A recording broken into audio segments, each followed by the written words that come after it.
Rajesh BABL here. SK Industries managing director Srinath பேசுறேன். எத்ராஜ் மருமகன் தானே பேசுறது? ஆமா. அட்வொகேட் எத்ராஜ் இருக்காரா? அவரு எக்ஸ்மேன் ஞானராஜ் வீட்டுக்கு டென்னிஸ் ஆட போயிருக்காரு. ஏதாவது கேஸ் விஷயம்னா எங்கிட்டே சொல்லலாம். நானும் வக்கீல் தான். நோ பெரிய வக்கீல்ட்டே நான் பேசிக்கிறேன். Now all.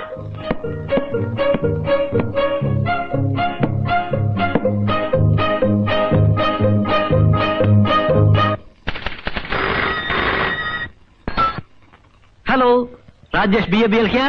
பப்ளிக் ப்ராசிக்யூட்டர் ராதாமா புருஷனா? ஆமா சார். அம்மா இருக்காங்களா? அவங்க டென்னிஸ் ஆட போயிருக்காங்க. நீங்க யாருன்னு நான் தெரிஞ்சுக்கலாமா? நான் இன்ஸ்பெக்டர் மகேந்திரா பேசுறேன். ஏதாவது முக்கியமான விஷயமா இருந்தா எங்கிட்டே சொல்லலாம். நோ ரொம்ப இம்பார்ட்டன்ட் விஷயம். நான் உங்ககிட்ட பேசிக்கிறேன். பேசுங்க.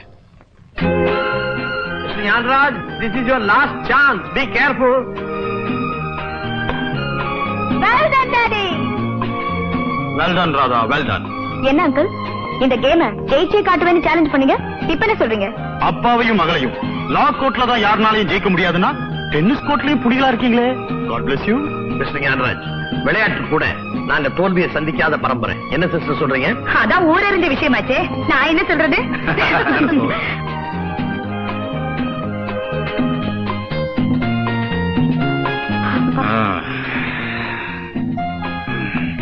மிஸ்டர் எத்ராஜ், நம்ம கேஸ் வாய்தா இப்போ 10-15 கம்பெனிக்கு நீ முதலாளி. இதுல எந்த கம்பெனி கேஸ கேக்குறேன்? அபல பெண்களுக்கு அபய நிலையம் கட்டுறதுக்கு 60 ஏக்கரா நிலம் ஒதுக்கி வச்சிருந்தேன். அதுல கவர்மெண்ட் இண்டஸ்ட்ரியல் எஸ்டேட் கட்டுறதுக்காக நோட்டீஸ் அனுப்பிச்சிருந்தாங்களே, அந்த வாய்தா என்னாச்சுன்னு? கவலைப்படாத. அந்த நிலத்தை கவர்மெண்ட் ஆக்குபை பண்ணாம பாத்துக்க வேண்டியது என் பொறுப்பு. என்ன எடுத்து கவர்மெண்ட் கேஸ் எது ஜெயிச்சிருக்க? சின்னையா, காஃபி சாப்பிடுங்க.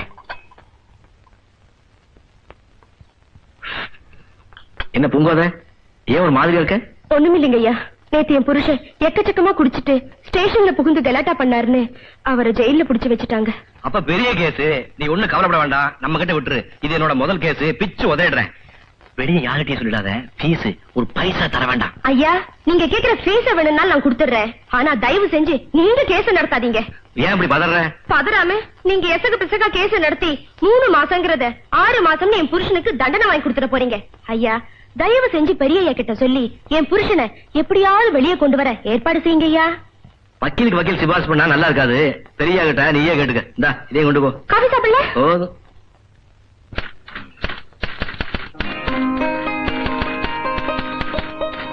ராஜேஷ், என்ன மாமா? இந்த ஹியரிங் வர்ற கேஸ் பேப்பர்லாம் டைப் பண்ணியாச்சா? ஓஎஸ். அந்த 1952ல நடந்த state versus Chopra and company case ஜட்ஜ்மெண்ட்ட டைப் பண்ண சொல்லிருந்தேன். பண்ணிட்டீங்களா? இன்னும் 3 பக்கம் தான் பாக்கி இருக்கு. என்னங்க இது, எப்ப பார்த்தாலும் பாக்கின்னு? காலையில இருந்து என்னதான் பண்ணிட்டு இருந்தீங்க? சீக்கிரமா டைப் பண்ணுங்க please. Prosecutor may present her case now. Yes your honour. உங்க பேரு? காஞ்சனமாலா. உங்களுக்கு கல்யாணமாகி விட்டதா? கல்யாணமாகி விவாகரத்தும் ஆகிவிட்டது. உங்கள் மாஜிக் கணவர் யார் என்று சொல்ல முடியுமா? மேஜிக் மூர்த்தி. அந்த கூண்ல நிக்கிறவர் தான் என் மாஜிக் கணவர். உங்களுக்கும் மூர்த்திக்கும் விவாகரத்து நடந்து எவ்வளவு காலமாகிறது? 3 வருஷம் ஆகிறது. அதற்கு பிறகு உங்கள் மாஜிக் கணவரை எப்போது சந்தித்தீர்கள்? போன மாசம் 2ஆம் தேதி. அதாவது அவர் உங்களை பலாத்காரமாய் கற்பழித்த அன்றுதானே? ஆமாம். அவர் உங்களை எங்கு வந்து சந்தித்தார்? என் வீட்டுலதான். வீட்டில் அப்ப யார் இருந்தாங்க? நான் மட்டும் தனியா இருந்தேன். மூர்த்தி வந்ததும் என்ன செய்தீர்கள்? இவரை கண்டாலே எனக்கு கொஞ்சம் கூட பிடிக்காது. இருந்தாலும் வீடு தேடி வந்துட்டாரேங்கிற காரணத்துக்காக காஃபி கொண்டு வந்து கொடுத்தேன். பிறகு என்ன நடந்தது? என் கையை பிடிச்சு எடுத்தாரு. நான் எவ்வளவோ தடுத்து போராடே கூட என்கிட்ட விடாப்பிடியா மிருகத்தனமா நடந்துட்டாரு. அதாவது உங்களது விருப்பத்துக்கு மாறாக உங்களுடன் உடலுறவு வைத்துக் கொண்டார் இல்லையா? ஆமா. இந்த சம்பவத்துக்கு பிறகு அவர் உங்களிடம் ஏதாவது சமாதானம் சொன்னாரா? என்னதான் கோர்ட்ல விவாகரத்து வாங்கி இருந்தாலும் தாடி கட்டின கணவனுக்கு இந்த உரிமை உண்டுன்னு சட்டம் பேசினாரு. தேங்க்யூ. கனம் நீதிபதி அவர்களே, கோர்ட்டில் சட்டப்படி காஞ்சனமாலாவிடம் தான் இழந்துவிட்ட உறவை வீட்டில் திட்டம் போட்டு பலாத்காரமாக நிலைநாட்டி இருக்கிறார் இவரது மாஜிக் கணவர் என்பது தெளிவாகிவிட்டது. எனவே இவரை மாஜிக் கணவர் என்ற அனுதாபத்துடன் பார்க்காமல் இபிகோ 376வது செக்ஷன் படி கற்பழிப்புக்கான அதிகபட்ச தண்டனை வழங்க வேண்டும் என்று கேட்டுக்கொள்கிறேன் யுவர் ஆனர். மிஸ்டர் எத்ராஜ், உங்கள் குறுக்கு விசாரணையை தொடங்கலாம். Yes your honour. காஞ்சனமாலா, உங்களது கணவரை, ஐ எம் சாரி, உங்களது மாஜிக் கணவரை என்ன காரணத்துக்காக விவாகரத்து செய்தீர்கள் என்று கூற முடியுமா? அது வந்து சொல்லுமா. அவரு ஆண்மை இல்லாதவர். அதாவது உனக்கு உடல் இன்பம் தர லாயக்கு இல்லாதவர்னு சொல்லித்தானே கோர்ட்ல விவாகரத்து வாங்கினேன். ஆமா. Thank you your honour. இப்பொழுது என் கட்சிக்காரருடைய நியாயம் தங்களுக்கு புரிந்திருக்கும் என்று நினைக்கிறேன். ஊரறிய உலகறிய கோர்ட்டிலே தன் கணவரை ஆண்மையற்றவர் என்று கூறி விவாகரத்து பெற்ற காஞ்சனமாலா இன்று அதே ஆண்மையற்ற தன் மாஜி கணவர் தன்னை கற்பழித்து விட்டதாக கூறுவது கோர்ட்டையே அவமதிப்பது போன்றிருக்கிறது. That is all your honour.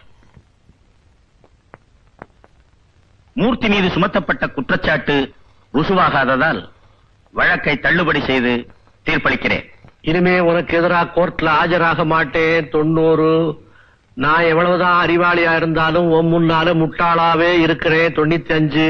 95 முடியலம்மா, முடியல. மூச்சு வாங்குது, முட்டி வலிக்குது. அதெல்லாம் முடியாது. 100 தோப்புக்கரண போட்டே ஆகணும். ஐயோ 100? ராதா, நீ செய்யறது கொஞ்சம் கூட நல்லா இல்ல. என்ன நல்லா இல்ல? இது என்ன தப்பு செஞ்சது நீ, தண்டனை அனுபவிக்கிறது அவரா? நான் என்ன தப்பு பண்ண? கேஸ சரியா ப்ரிப்பேர் பண்ணாம கோர்ட்ல போய் மண்ணை கவர்றது யார் தப்பு? இத பாருங்க, இது அப்பாவுக்கும் மகளுக்கும் இடையில உள்ள விவகாரம். இதுல தலையிடறதுக்கு உங்களுக்கு உரிமை இல்ல. இதுவும் கரெக்ட். 98. இவரே உங்களுக்கு அப்பாவா இருக்கலாம், எனக்கு குரு. இதுல தலையிட உரிமை உண்டு. இதுவும் கரெக்ட். 99. அம்மா, சாப்பாடு ரெடியா இருக்குமா? அதுதான் கரெக்ட். 100. சாப்பிட போலாம். மெல்ல மெல்ல மெல்ல தள்ளுமா. அப்போடா, எனக்கு 100 தோப்பு கட்டணம் போட சொன்னாலும் சொன்னேன். யானை பசி. இதுவும் கரெக்ட். உங்களுக்கு நல்லா பசிக்கணும், நீங்க நிறைய சாப்பிடணும்னு தான் தோப்பு கட்டணமே போட சொன்னேன். இந்தாங்கப்பா, உங்களுக்கு பிடிச்ச சிக்கன். உங்கத அவருக்கும் சிக்கன் எடுத்து வை. ஐயோ வேண்டாங்கம்மா, சின்னையா வெள்ளிக்கிழமை விரதம் இருக்கிறவரு. அசைவம் எல்லாம் இன்னைக்கு சாப்பிட மாட்டாரு. அப்படியா? இவ்வளவு நாளா இது எனக்கு தெரியாம போச்சு. ஏங்க, எப்ப இருந்து இந்த வெள்ளிக்கிழமை விரதம்? நமக்கு கல்யாணமான நாள்ல இருந்து.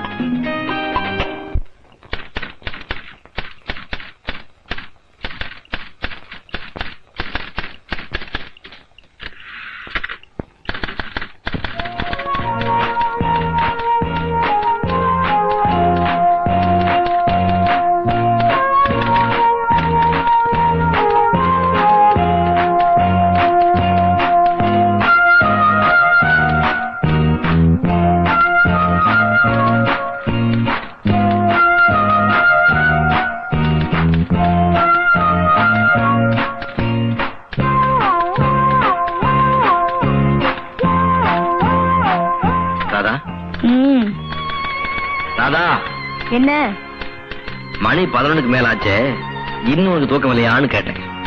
இன்னைக்கு கேஸ்ல அப்பா என்ன தோக்கடிச்ச மாதிரி அடுத்த கேஸ்ல அவரை நான் தோக்கடிச்சே ஆகணும்.